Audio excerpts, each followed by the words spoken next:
There's a lot going on. We had the first press conference from the brand new press secretary for President Trump, Karoline Leavitt, friend of ours. She's been on the show plenty of times. We hope to get her on again. I don't know what the process is in bringing a press secretary on to like a radio/TV/video podcast, whatever show. I don't know what the process is. I know that we're in contact with all of them all the time, and as soon as we can, we'll get her on. But it was really, really something to watch because suddenly you've got somebody who's representing the White House press secretary, and somebody who's representing the president because she's the press secretary for the president, who's actually doing those things. Walked out and said things that he's done. Walked out and said, I just talked to him in the Oval Office. Now, we know that with Biden for 4 years, the inside scoop was Karine Jean-Pierre and what's-her-face, Circleback, Psaki, never really spoke to him, that he had nothing to really say about it. And we're finding out that turns out Joe Biden wouldn't even take a phone call from a world leader. They tell him, well, maybe you can call him back in a month or two. Got Roger Stone on this program. A two-parter starts this hour. Going to talk to him about what Trump has done so far. Talk to him about the blanket pardons that Biden gave out. Now, Roger worked with Richard Nixon, who got the first, as far as I know, blanket pardon, other than, I guess, Civil War era people. But Nixon in the modern age was the only one who got the blanket pardons. Now, Biden's handed them out, or he handed them out like they were, candy. And then we're going to talk to him about the details that we're sure to get of the JFK, RFK, and MLK murders. What information will we get? Why was Trump urged to not release it? And really, really interesting conversation with Roger. So this hour at the bottom, next hour at the bottom as well. That is Sam. That is Polo. Everybody getting it done. We appreciate you stopping by the Joe Pags Show. I want to start out with it. There's a news story where the Trump administration has said it's going to freeze federal grants and loans.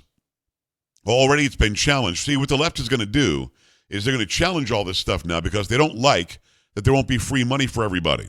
So let me give you an update on this story before we get into some of what Karoline Leavitt had to say today at the podium. She did a great job, by the way. Great job. Federal judge pauses Trump administration's temporary freeze on federal grants and loans. White House Press Secretary Karoline Leavitt clarified that the federal grants and loans pause would not impact individual assistance going directly to Americans. This is from Alexandra Koch and Jake Gibson over at Fox News Digital. A federal judge on Tuesday, today, paused the Trump administration's Office of Management and Budget memo, which aims to freeze funding to various federal programs. U.S. District Judge Lauren Icahn for the District of Columbia, I can't believe it, a D.C. judge, paused it? What? Shut up. Anyway, a judge appointed by former President Joe Biden, imagine that, imposed an administrative stay on Tuesday, some would call that today, afternoon, pausing the Trump administration's action. Akon, or Ali Khan, whatever, ordered the pause on disbursements be stayed until February 3rd at 5 p.m. During a virtual court hearing, Ali Khan heard from Department of Justice lawyer and lawyer for the plaintiffs as the 5 p.m. deadline for federal funding was ticking down. I do think there's a specter of irreparable harm, Ali Khan said. Ali Khan scheduled a hearing on the full temporary restraining order for February 3rd at 11 a.m. Earlier in the day, White House Press Secretary Karoline Leavitt clarified the federal grants and loans pause would not impact individual assistance going directly to Americans. So there you go. There's that fun and games that's going on. And we also had this, Sam, this was just right before we started. President Trump truthed out something to the effect that he's pausing all of these surgeries on kids, right? Yeah, it just happened right before the show. So the transgender surgery that so-called journalists keep calling incorrectly gender-affirming care, that's been stopped through executive action by President Trump. That, of course, is going to be challenged as well. What I like is he doesn't care.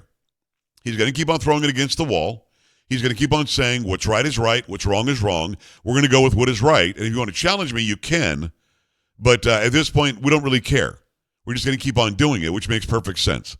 So Karoline Leavitt walked out today. And for those of you who don't watch my program, you just listen.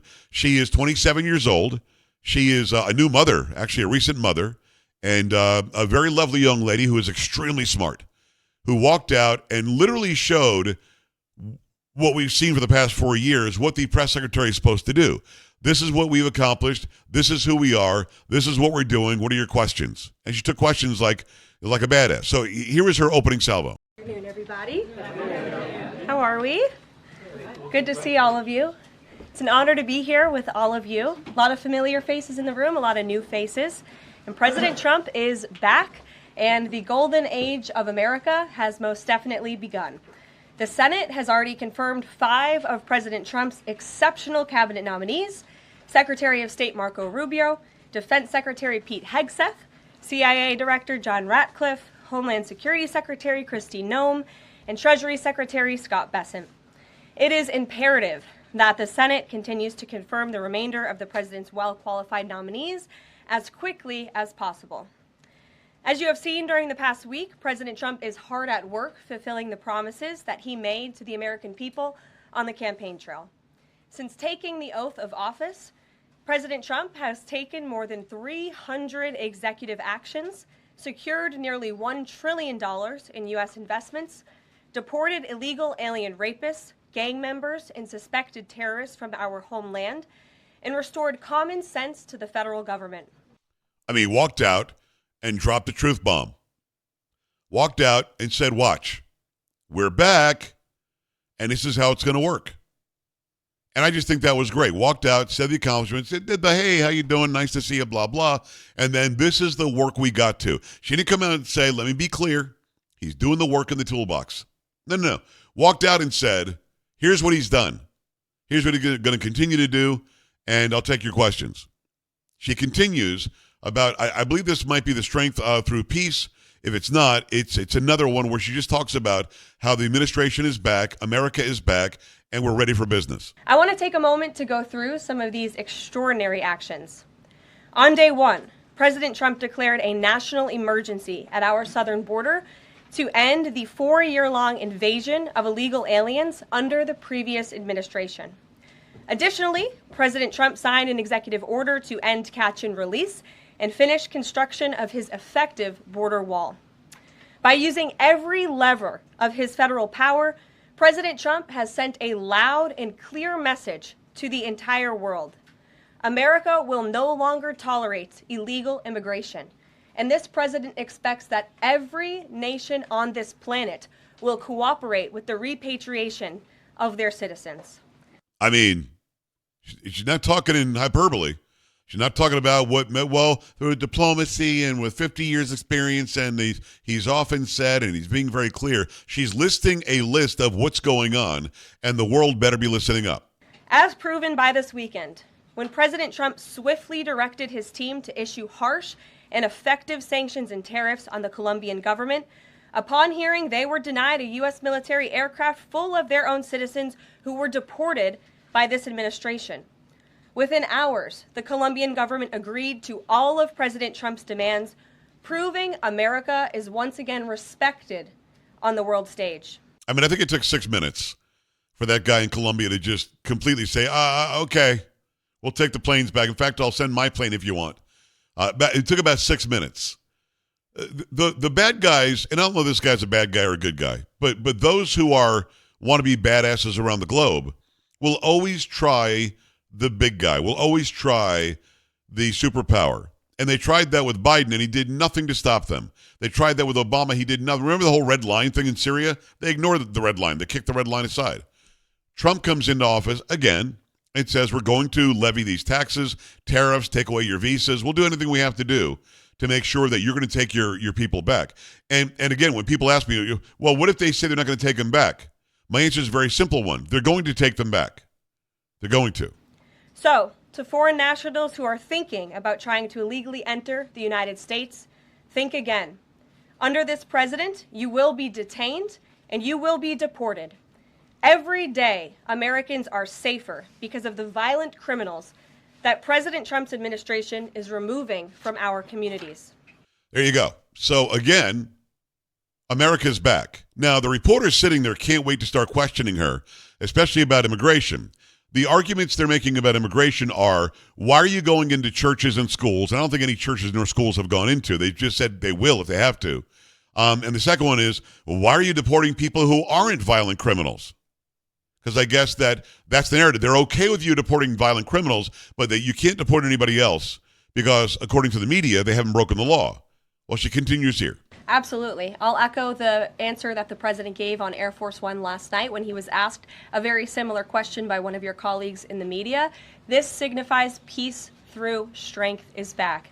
And this president will not tolerate illegal immigration into America's interior. And he expects every nation on this planet, again, to cooperate with the repatriation of their citizens who illegally entered into our country and broke America's laws. Won't be tolerated. And as you saw, the Colombian government quickly folded and agreed to all of President Trump's demands. Flights are underway once again.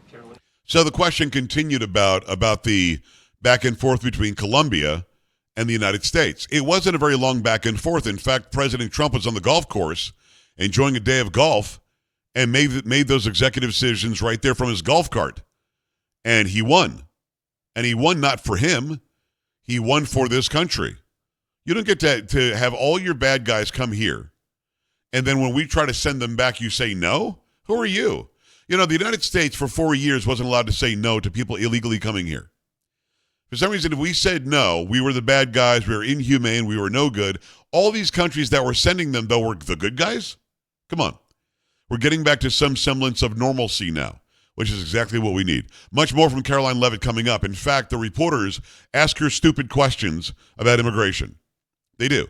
They ask her stupid questions like, well, how come they're not all criminal? And then she gives a great answer to that you've got to see. And then, well, there are 3,500. How many are there? Well, her answer is perfect. The reporters are breathlessly trying to pretend that getting people wherever they happen to be, if they're criminals in this country, is somehow bad. They're not going to win this one. There's a different feeling of this Trump administration this time. So I'll have that soundbite when we come back. Make sure you keep it right here. Want to hear from you as well. 833-JOE-PAGS, 833-563-7247, or joepags.com. Scroll down, click on contact. Don't forget to check out the podcast after hours or on the weekends. Go download that. It's doing very well. People are starting to enjoy it. You understand when you go to get it, your favorite place for podcasts, it's Joe Pags, 2 words, and then click on the one with my logo. That's how you're going to find us.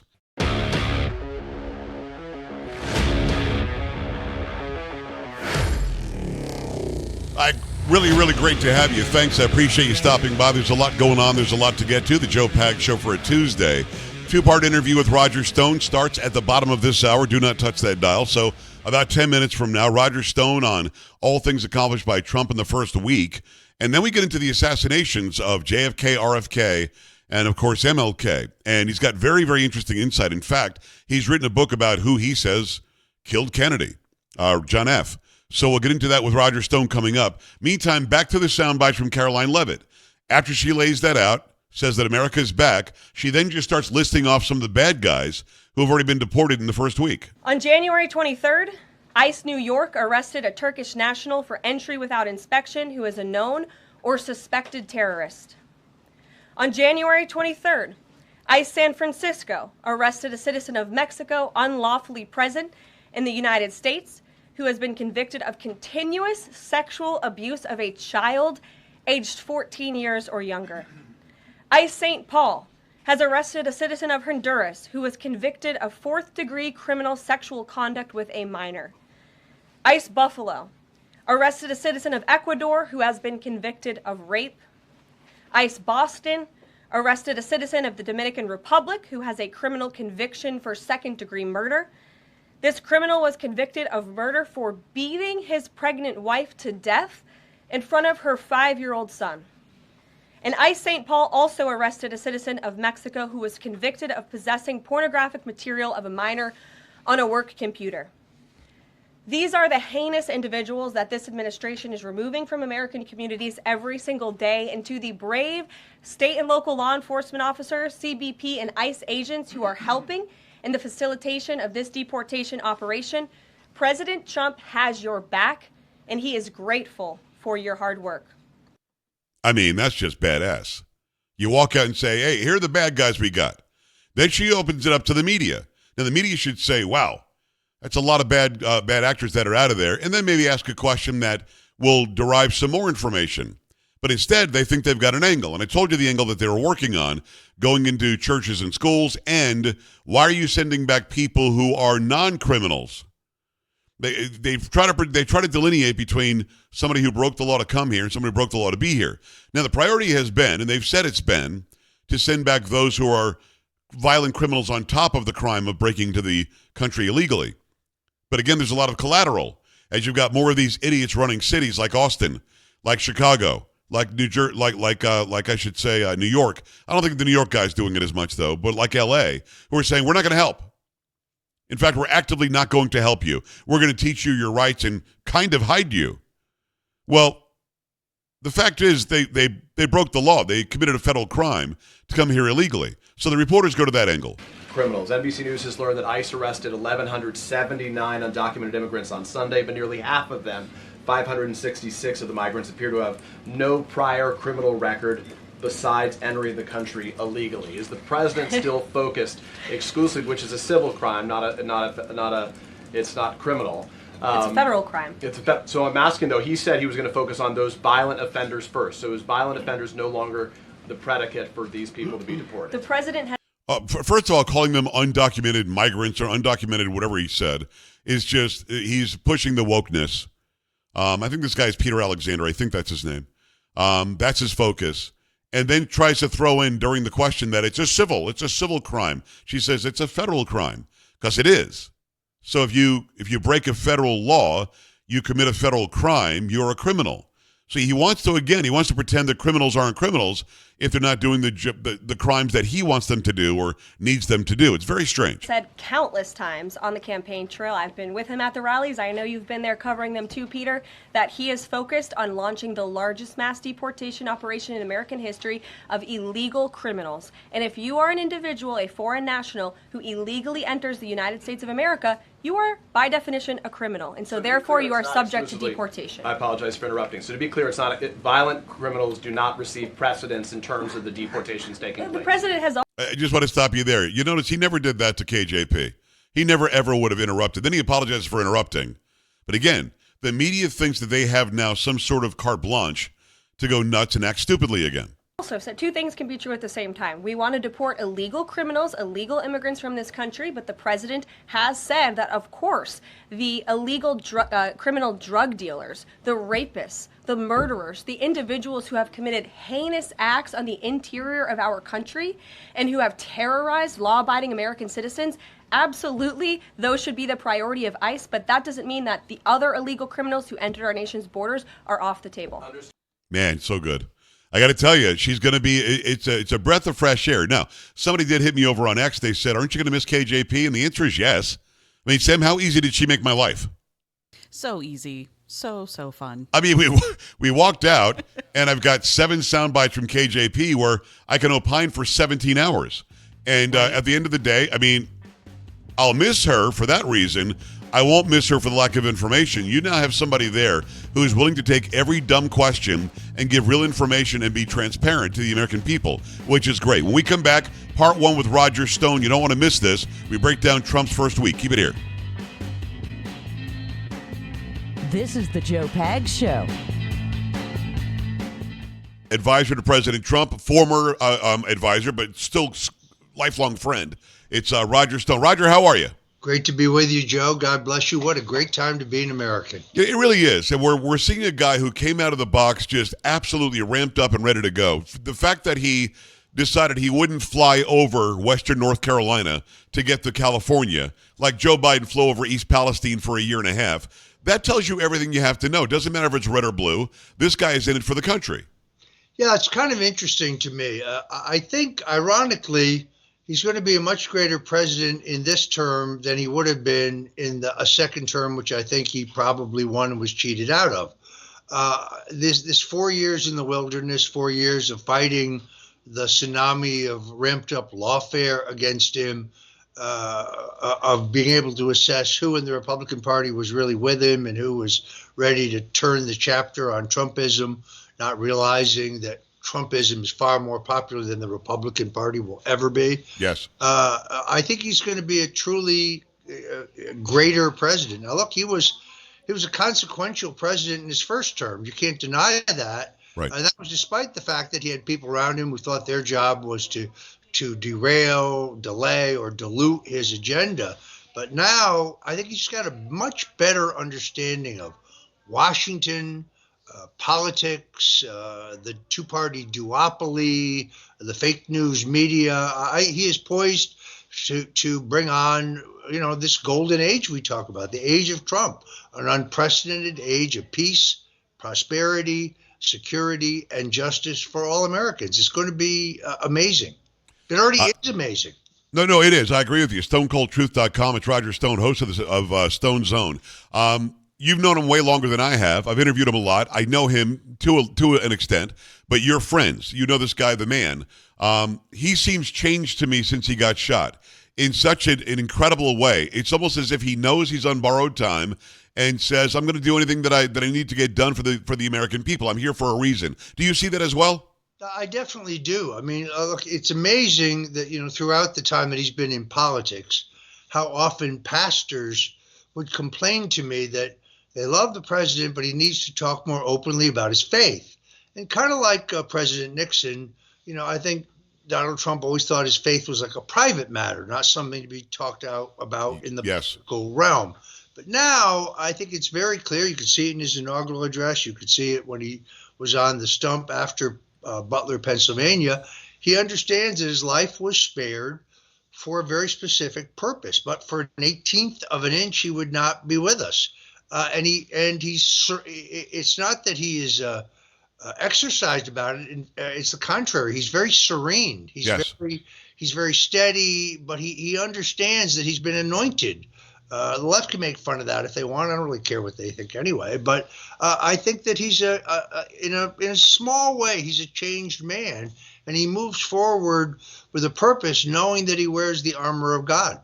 Yeah, I couldn't agree more. I mean, you actually see it in how he's acting. He's still the same guy, but there was something almost as if he went, "Wow, there is a bigger purpose than even everything that I've done up till now." And you see it in action. It's Roger Stone. Go get his book called The Man Who Killed Kennedy. TheManWhoKilledKennedy.com is the website. We'll get into that in earnest in a second because we're going to get the files soon.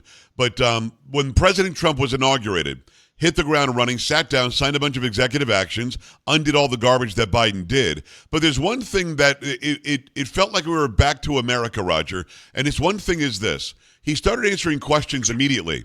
Anybody who had a question, he answered it. He didn't blow it off. There wasn't somebody hushing the press or pushing them out of the room. He sat there one-on-one. I mean, when he got on the plane and went to California and sat in the Lion's Den among Karen Bass and these other lefties that were sitting there, Ted Lieu and everybody else, telling them, "You're going to get water. You're going to fix what's going on in Los Angeles. We're not going to have this garbage in America." And every question that came from left to right, he took it. We're back to almost where we were before Biden. I mean, it's going to take a while, but the whole Biden thing, the lack of transparency and no access at all to the chief executive, that was over like in the first second, wasn't it? It was. By the way, I must say I've had it up to about here with Ted Lieu. Yes, me too. Look, I think the president watched Joe Biden, his inaccessibility, his inability to handle questions, the fact that they were hiding him, the fact that they were probably the least transparent administration in American history, and he decided to do the exact opposite. Now, he was amazingly accessible in his first term, but now he's completely accessible. Press conference today by Karoline Leavitt, a tour de force. I mean, just extraordinary. I mean, she's a very young woman, very capable, but it set a whole new tone of transparency. And I'm sure you saw this, Joe, in his remarks in Las Vegas, talking about the fact that world leaders would call for the president of the United States. And we're not talking about, somebody calling from a small African nation or a small Latin America or Central America nation. We're talking about world powers calling the president and, I'm sorry, the president's not available. Joe Biden's not available. He won't be able to call you back for a couple months. Isn't that crazy? And then not calling back at all because Joe was not lucid. So I think President Trump has looked at all of that, and he's decided to be the direct opposite. And this is going to be the most tumultuous 100 days since Franklin Roosevelt's 100 days, since John Kennedy's 100 days. You can already see it. And there's no slowing down. The man's energy level, I mean, he's only slightly older than I am, but he's leaving me in the dust in terms of the hours he's putting in. You said it best. I mean, he does essentially Washington, North Carolina, California, and then back to Florida to meet with House Republicans in 48 hours. It's amazing. It really is. It's Roger Stone. Go to stonecoldtruth.com. Go to themanwhokilledkennedy.com. Get this book. We're going to get all the files released very soon. We're going to talk about that a little bit more in a minute. Also go to Stone Zone. Check out his show as often as you can. Also on WABC. The man's everywhere. So you've got plenty of energy, too.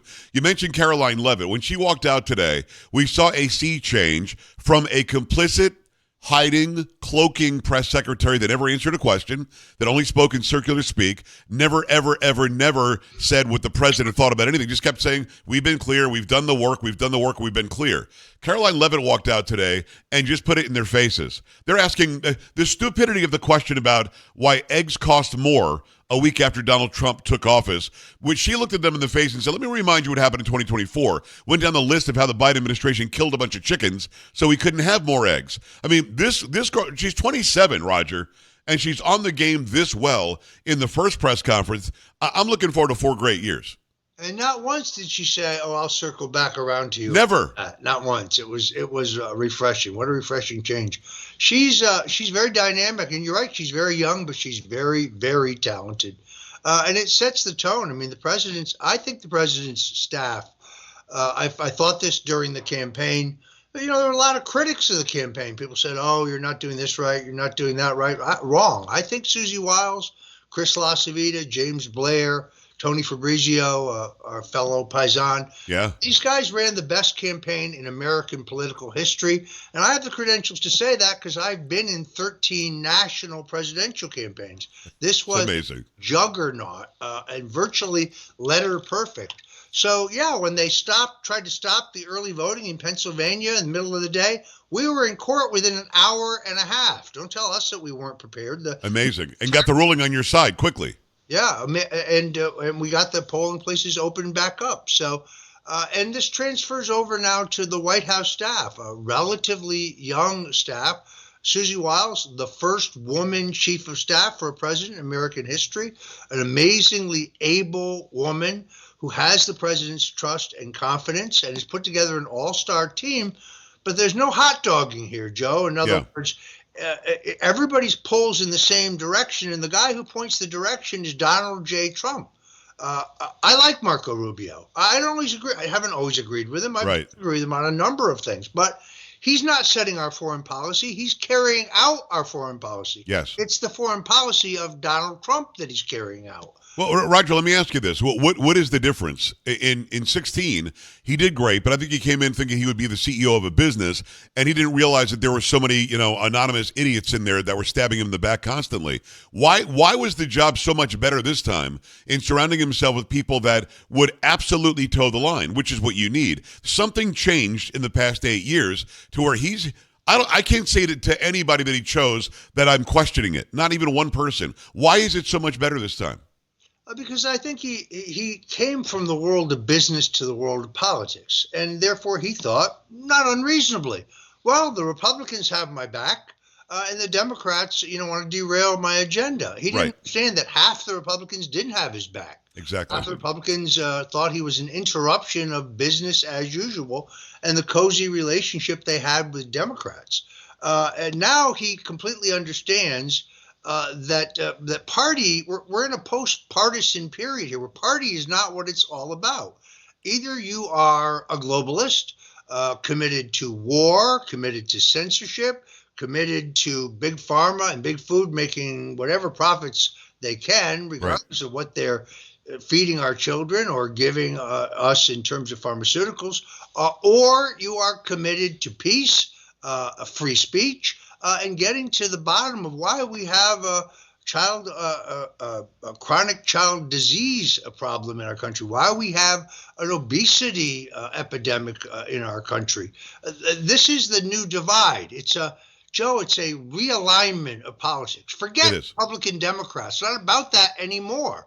I mean, sure, those labels exist, but it's really about the outsiders, the regular people, those of common sense, versus this globalist worldview of we know better than you do. We're just going to strip you of your rights and do what we want. Very, very well said. And the outreach to Robert F. Kennedy, the outreach to Tulsi Gabbard, the outreach to Democrats like Rod Blagojevich. Huge. This is huge. This is a realignment like we had in this country in 1932, like we had in this country in 1968, and it's going to be a permanent realignment. All the sane people, sane with an N, the sane people with common sense are on one side, and the globalist elites are on the other side, and freedom is on the march, not just in this country, but around the globe. You see it starting around the globe. So I'm just happy to be alive. I'm happy to be a part of this. I'm happy that I have my voice back. People criticize Elon Musk. You know what? I wouldn't have my X feed back. I had $1 million, a million followers, basically 980,000. Yeah. And they decapitated me without explanation. And by the way, Joe, I have to say this. I'm still not back on Facebook. I probably never will be. So when you see Roger Stone on Facebook, please don't buy any crypto from him. It's not me. So I'll stop talking to the fake Roger over on Facebook. I'm with you. The social media sites are certainly coming back. Free speech is back in style. And I think you're right. Also, when you've got an administration like this one, when you've got a strong president like this one, the world leaders all say, okay, I think that we can go and do freedom and liberty again. Or the people of the world say that. It's Roger Stone. Go to stonecoldtruth.com. When you were working with Richard Nixon, now you and I have talked about Richard Nixon a lot. He was actually a great president who made maybe one mistake. He should have watched himself, should not have done everything that he did that led to him leaving, but a very, very good man and a very good American. Unfortunately, Gerald Ford's blanket pardon for Richard Nixon is what gave Joe Biden the okay, somehow, to pardon his entire corrupt family, to pardon the corrupt J6 committee, to pardon Milley and to pardon Fauci, to pardon his son. These blanket pardons, these pardons for no reason, they're all preemptive, basically are based on the fact that Richard Nixon got that.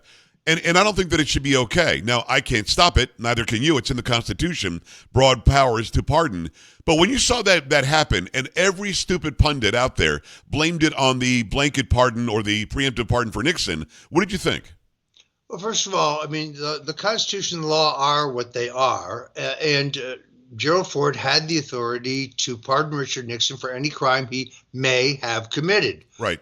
Because the spectacle of locking up a president, particularly given what we now know that the Watergate operation was essentially a CIA takedown, declassified documents in the last year have proven beyond a doubt that the CIA knew in advance about the Watergate break-in, infiltrated the Watergate break-in team. This was a takedown. They took him down for the same reason they tried to take down Donald Trump. Yes. They thought he was the ultimate, hardliner, when in fact he was for peace. So, the strategic arms limitation with the Soviets, opening the door to China when China was a dirt poor, backward, agrarian society with no technology at all. I mean, they didn't have indoor plumbing or electricity, Joe, outside their cities. He had no way of knowing that Bill Clinton would later sell our top military secrets to the Chinese and give them most favored nation trading status. That's what made them the dangerous superpower that they are today. Yes. To go back to your question, all of the people who were screaming and hollering about the fact that President Trump pardoned me and General Flynn and Paul Manafort, saying it was outrageous, now they're fine with the blanket pardons of people like Adam Schiff. But here's the thing. When the president gives you a pardon, you have to accept the pardon. Now, when I was pardoned, I accepted the pardon, not because I was guilty, but because I knew that if I went to an appeal in the District of Columbia, I could not win. You can't win a rigged card game. It's not possible. So I knew that it was either die or prison or accept that pardon. So I accepted, even though I still maintain Roger Stone did nothing wrong. That's it for part one of my special interview with former Trump advisor and longtime Trump friend, Roger Stone. Part two next hour on the Joe Pags Show. Stay right here.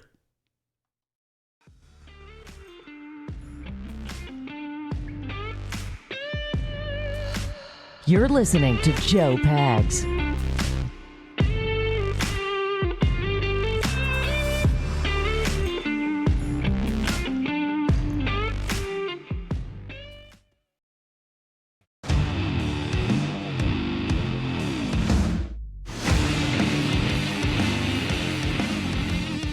Do not forget part two with Roger Stone coming up next hour. Now, in part two, we talk about the JFK files, the RFK files, and the MLK files. He wrote a book already called "Who Killed John F. Kennedy," and he blames he points his finger directly at LBJ as the person behind the entire thing. We talk about why Trump was pushed in his first administration, his first term, to not release these files by Mike Pompeo. But is the CIA going to be exposed here? Is that what's going on? I don't know. We'll find out soon enough, I guess. I mentioned, again, that'll be next hour. I mentioned that we had this piece of information from the White House about these transgender surgeries going on. I want to bring you that. Here it is for those watching. From the White House today, protecting children from chemical and surgical mutilation by the authority vested in me as the President by the Constitution and the laws of the United States of America, I hereby ordered, Section 1, Policy and Purpose. Across the country today, medical professionals are maiming, and sterilizing a growing number of impressionable children under the radical and false claim that adults can change a child's sex through a series of irreversible medical interventions. This dangerous trend will be a stain on our nation's history, and it must end.